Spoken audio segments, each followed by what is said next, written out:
ധീരജ് രാജേന്ദ്രൻ രക്തസാക്ഷി ദിനാചരണം ഇടുക്കിയിൽ നടന്നു. ഇടുക്കി എഞ്ചിനീയറിംഗ് കോളേജിൽ പതാക ഉയർത്തലും പുഷ്പാർച്ചനയ്ക്കും ശേഷം വിദ്യാർത്ഥി റാലിയും അനുസ്മരണ സമ്മേളനവും നടന്നു. അനുസ്മരണ സമ്മേളനം MM മണി MLA ഉദ്ഘാടനം ചെയ്തു.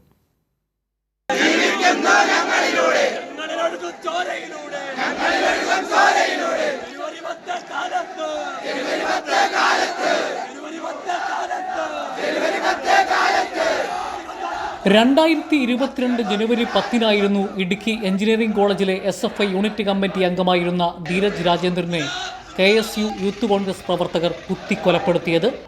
ധീരജ് കുത്തേറ്റ് വീണ 1:15 SFI ജില്ലാ പ്രസിഡന്റ് ശരത് പ്രസാദ് പതാക ഉയർത്തി.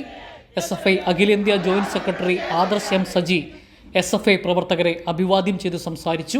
ഈ ക്യാമ്പസിനകത്ത് ഈ വിദ്യാർത്ഥി പ്രസ്ഥാനം, നാടിനകത്ത് ഈ വിദ്യാർത്ഥി പ്രസ്ഥാനം നടത്തിയ മുന്നേറ്റങ്ങളെയെല്ലാം ഒരു വിദ്യാർത്ഥിയുടെ ഹൃദയത്തിൽ കടാര കയറ്റിയാൽ, ഒരു വിദ്യാർത്ഥിയുടെ ജീവൻ എടുത്താൽ അതിലൂടെ ഇല്ലാതാകുമെന്ന ധാരണയിൽ യൂത്ത് കോൺഗ്രസിൻ്റെ ക്രിമിനൽ സംഘം നിഖിൽ പൈലിയുടെ നേതൃത്വത്തിൽ ഈ ക്യാമ്പസിനകത്ത് വന്ന് യാതൊരു സംഘർഷ സാധ്യത ഇല്ലാഞ്ഞിട്ടും ഇവിടുത്തെ തെരഞ്ഞെടുപ്പിന് നേതൃത്വമായി നിൽക്കുന്ന സഖാവ് ധീരജിനെ കൊലപ്പെടുത്തുന്ന സാഹചര്യം.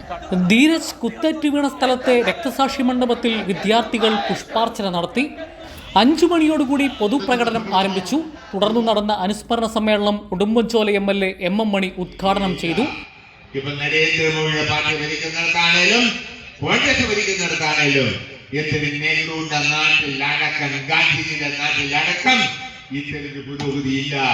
അവരെല്ലാം പോയിട്ടുള്ള ഒരു വ്യക്തി എന്ന നിലയിൽ കേരളം മഹത്തായ ഭൂമിയാണ്, ഒരു മഹത്തായ ഭൂമിയാണ്, മഹത്തായ ജനതയാണ് കേരള ജനത.